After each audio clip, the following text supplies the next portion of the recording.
What's going on, people? We are Tottenham TV, back here for another Good Morning Tottenham as we preview the massive London derby, Sunday 4:30 kickoff at the Tottenham Hotspur Stadium against West Ham.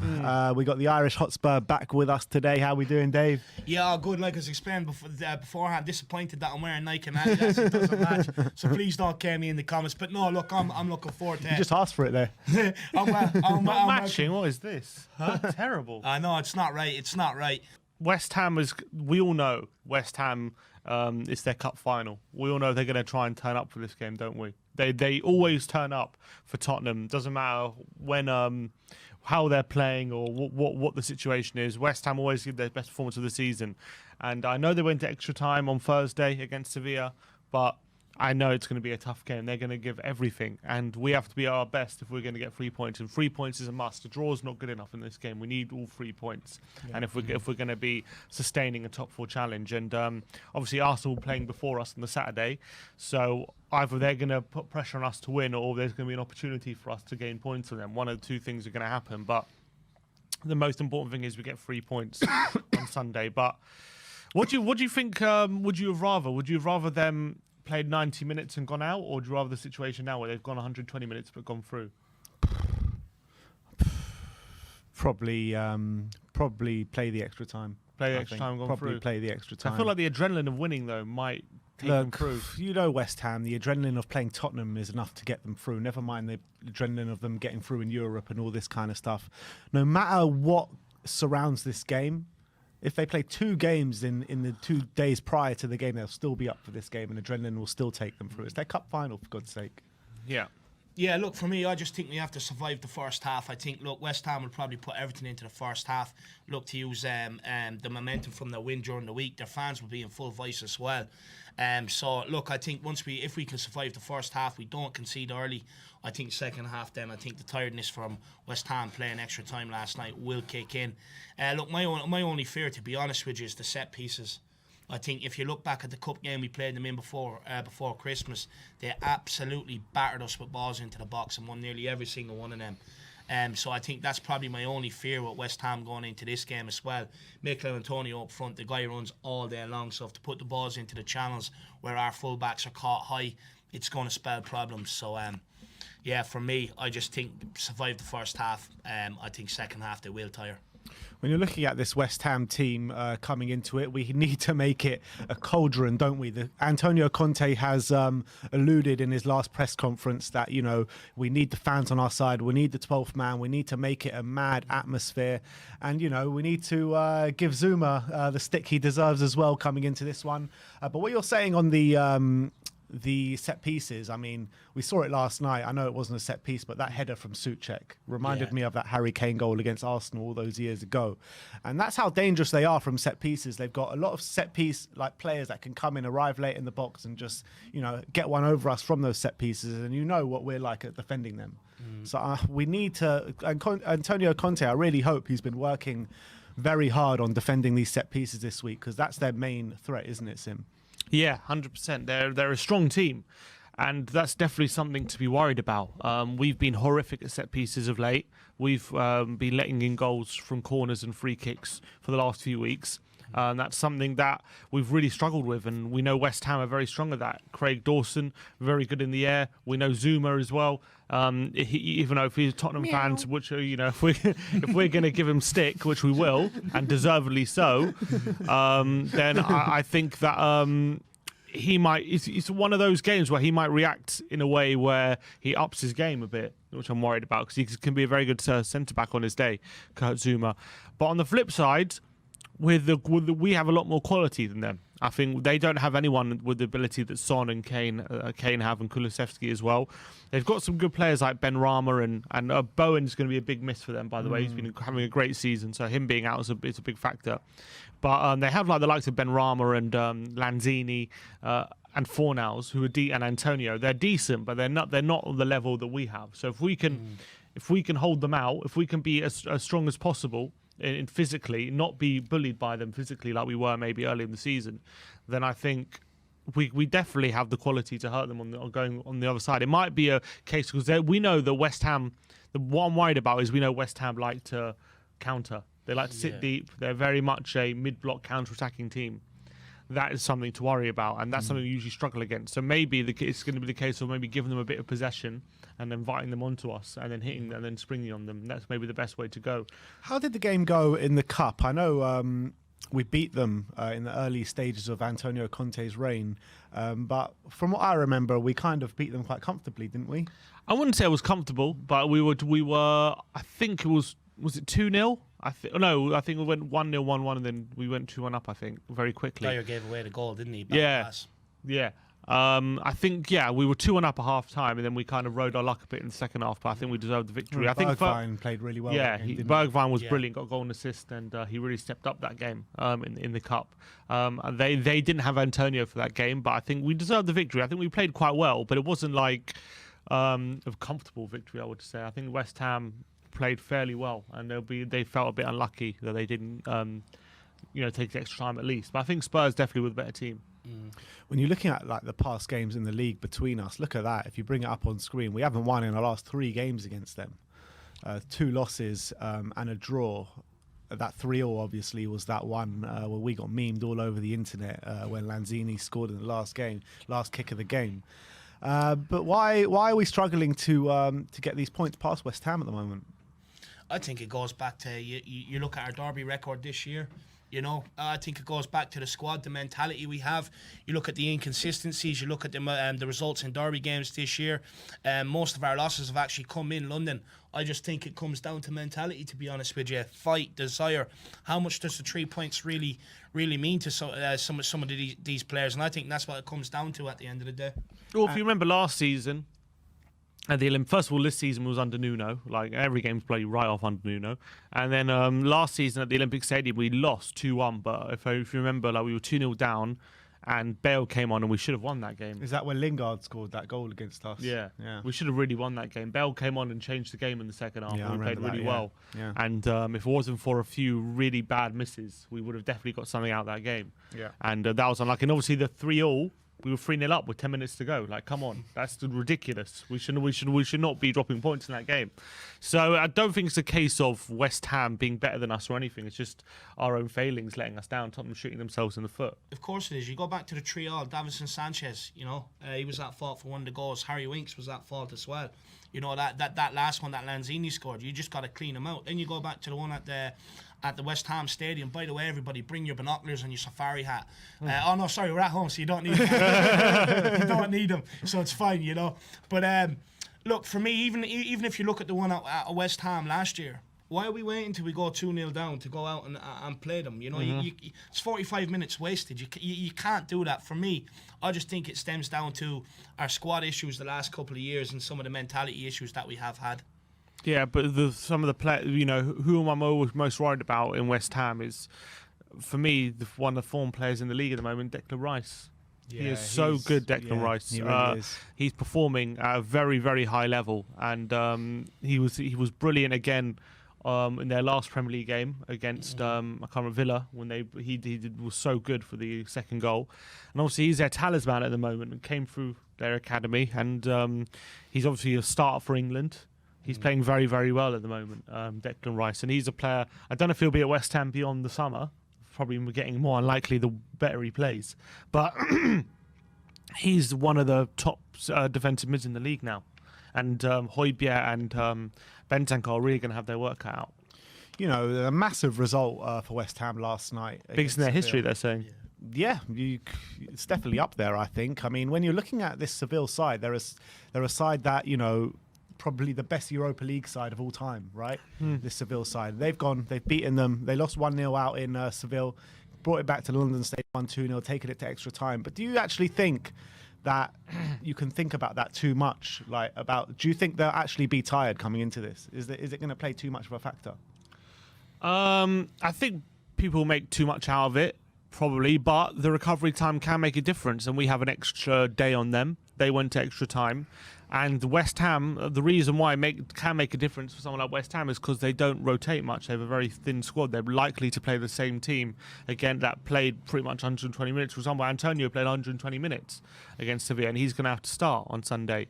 So it can make a difference, but with how big of a game it is for West Ham, it only starts making a difference really if we're maybe like in the lead going to second half, and then mentally they start looking a bit leggy. But if they're winning, the adrenaline will take them through 100%. Yeah, that's what I was saying to Dave on the way up here. I was saying, if we can get an early goal, that's when you'll start seeing the tired legs from West Ham, because they're going to have to do all the running after that. Yeah, we've got to make them chase us. That'll be the key, and make them and tire them out a bit. But So are we saying then the first goal is crucial then on Sunday? 100%.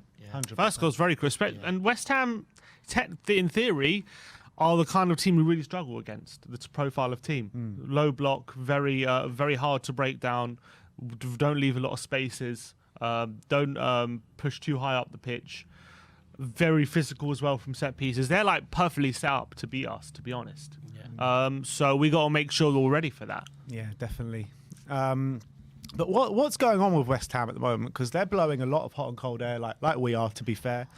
They've lost their last 2 away games in the league, albeit one of them against Liverpool, but against Southampton they lost as well, and then before that drawing to Leicester.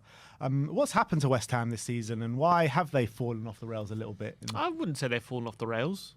They're sixth. I mean, no, I know they're 6th, but they were doing a lot better before that. They were 4th in the league, and but they're only 3 points off Arsenal. dropping a lot more points than they have been earlier on in the season. I think they've been pretty consistent. I think that the West Ham have always been a team that are never going to go on long stretches of wins. Though maybe early in the season they were getting some very good results, but they were never going to sustain that over the whole season. I don't think West Ham have fallen off. I don't think they're playing badly. I just think they're getting probably the points you expect them to get. Like a draw away at Leicester, that's not them falling off. That's probably a result you expect them to get.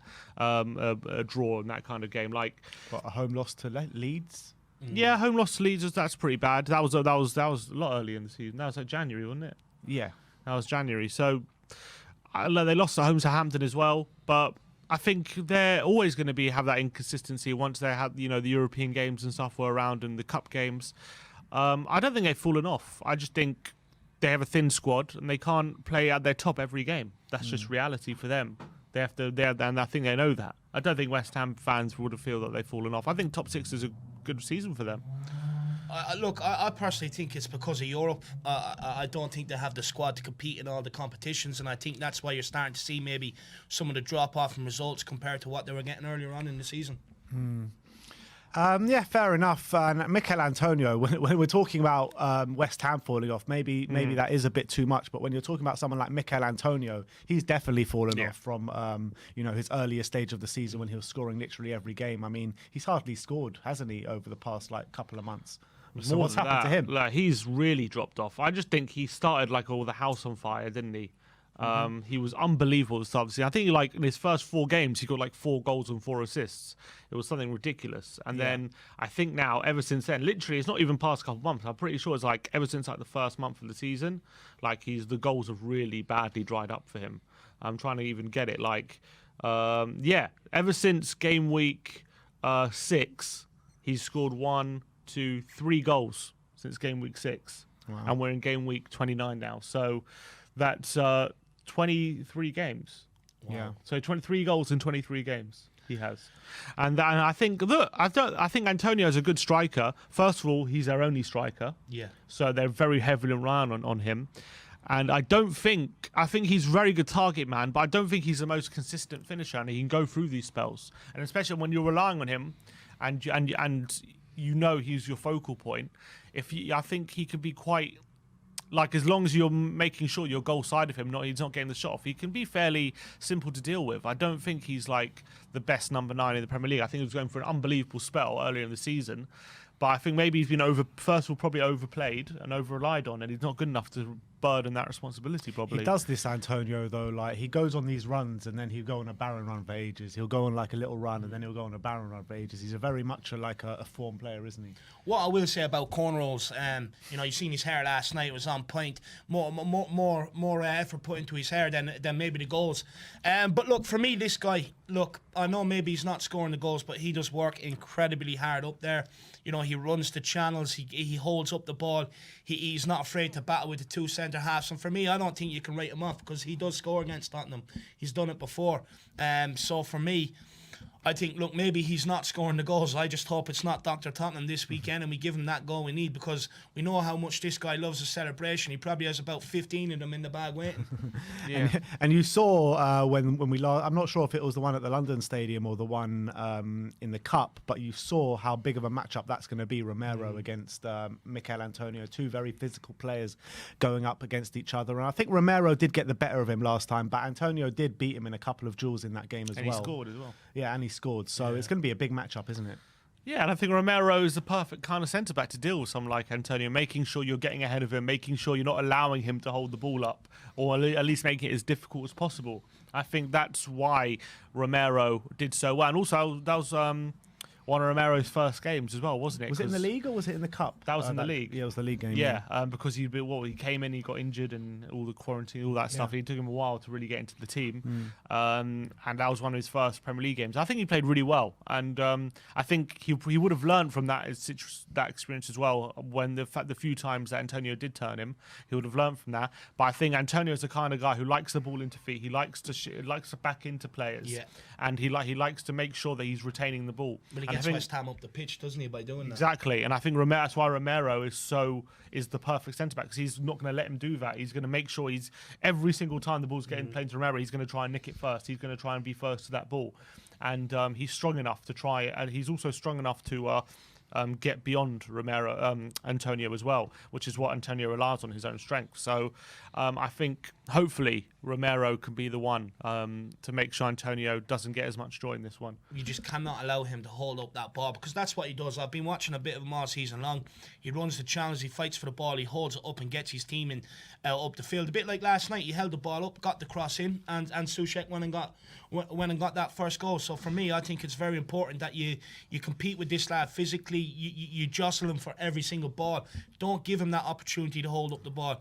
My only fear is that if Antonio might move on to Dyer, because I know Dyer's been playing very well, but what I do see with Dyer sometimes is he does allow the opponent to kind of take the ball into feet and hold it up. So I just hope that Romero can be onto that and maybe come across and help Dyer if Antonio does go onto him. I'm not so much worried about him going on to Dyer. I'm worried about him going on to Davis. Then I'm worried, because he would have Davis for dinner physically and in the air as well. Yeah. And if they've got the ball in the wide areas and he decides to move over to where Davis is, that's something they can get a lot of joy from. Which that potentially is something that we need to watch out for. That's a good point. Are you expecting, both of you? Are you expecting unchanged Spurs team again this weekend? Yeah, look, for me, I think it's got to be an unchanged team. Look, we have no option. We have no option. I think the team we have out there is the first 11 is our best 11, and I think after that, when you bring in players, I think even some of the attacking players, I just think the drop off in quality is too costly for Tottenham. You look at midfield, you bring in Harry Winks or maybe one of the youngsters. The drop off in quality is not good enough across the back line. You bring in Sanchez, the drop off in quality is costly, and you even bring in Lucas Moura or Bergwijn. Now, don't get me wrong, I know they have good games in them, but you just don't know what you're going to get, and it's a drop off in quality compared to Son and Kulu. So I think we have no option but to put that 11 out there, and I think Antonio Conte understands that too. Yeah, I can't see us changing up. I think I think that every player on the pitch needs to be. I think Doherty needs to be there, because I think he's aerially he's very strong from set pieces. Even though he got beaten by Ronaldo, I think he's a lot better than Emerson. So I think we need him in there for set pieces. I think the two centre mids, I don't think we can handle West Ham's midfield without them two both on the pitch. And I think the front three, they're the ones that are looking the most creative for us at the moment. So if West Ham are going to sit back, those three are going to be the most likely to unlock the door, rather than Lucas or Bergwijn if we're restricted to space. So I can't see any other changes being made. To West Ham, what are their frailties and where can we really hit them on Sunday? Where are their frailties? Look, they're because they're quite solid all over the pitch. Yeah, aren't they? I would say they can be quite they can lack creativity sometimes. So maybe it's a case of, and without Bowen as well. Yeah, and they might like a bit of pace as well. So you can play it two ways. It might one way is give West Ham a bit of encouragement, give them the ball, and then allow them onto us. And then once we do win the ball in the transitions with Højbjerg and Bentancur, we can have space to play with. Or we can rely on their lack of pace, push high up the pitch, try and get as high up as possible, Although West Ham might restrict the space with the low block, but at least we might be able to pen them in if they don't have Bowen to stretch us. They might have Antonio, but without Bowen, there's not too many players who are really too worried about pace-wise. Maybe Ben Rama's got a bit of pace, but no one really in behind. Bowen's a really big threat in behind. So there's two ways you could play that. I'm not 100% sure which is the best one to combat them. That will get the best out of our strengths. You could argue trying to pen them in might work, but do we have the quality to break them down without the space?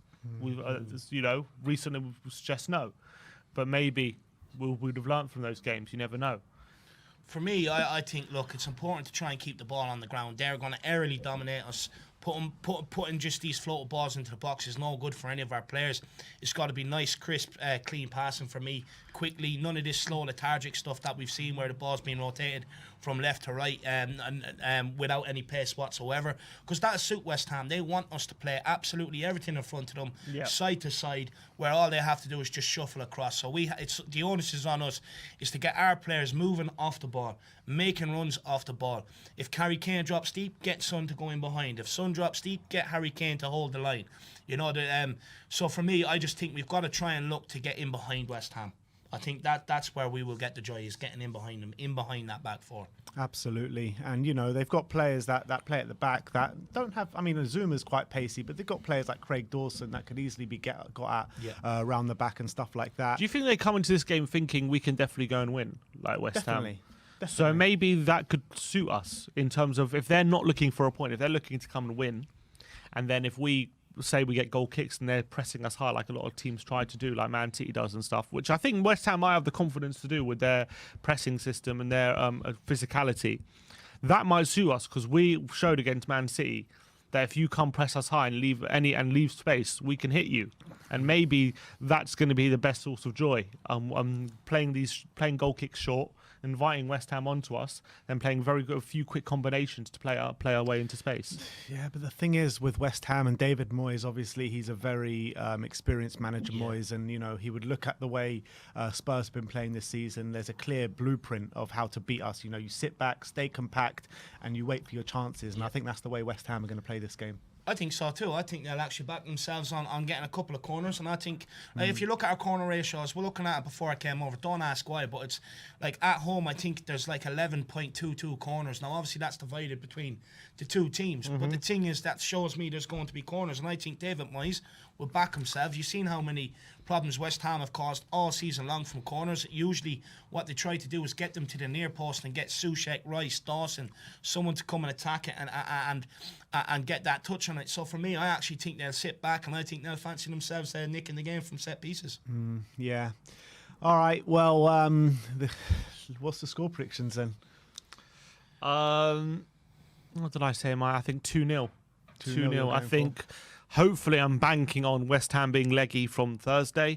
I'm banking on Tottenham being looking at this game as a massive opportunity to first of all gain more ground off West Ham in the top four race, and maybe if Arsenal falls, gain some points on them. And I think with our superior quality, I'm just hoping they step up this time with Son, Kane, Kulusevski in good form, Bentancur and Højbjerg, I think, developing a good partnership in centre mid as well.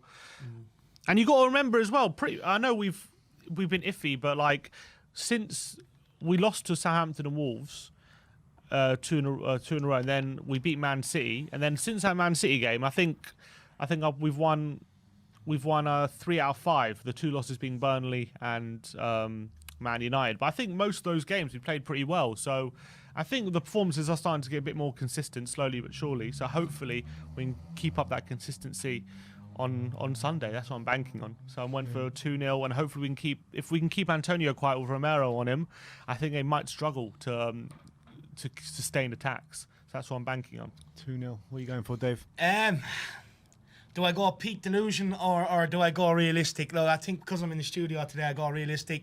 I'm going to go 2-0 as well. I think, chances will be very hard to come by for us. I think once we get them, I do think we'll take them. For me, you got to put the balls in down beside Kurt Zouma purely because it doesn't have whiskers on it, so he won't kick it, you know. So, look, I encourage everybody to get their Hello Kitty balloons out, bring down cans of whiskers and everything. Really get out this guy Kurt Zouma, make it a nasty, horrible atmosphere for this guy. Because if we can do that, you can get into this guy psychologically, and hopefully then he will absolutely crumble. So for me, yeah, I'm going to go 2-0, but I do think it's going to be a very hard day at the office for us. I think this win is definitely going to have to be earned.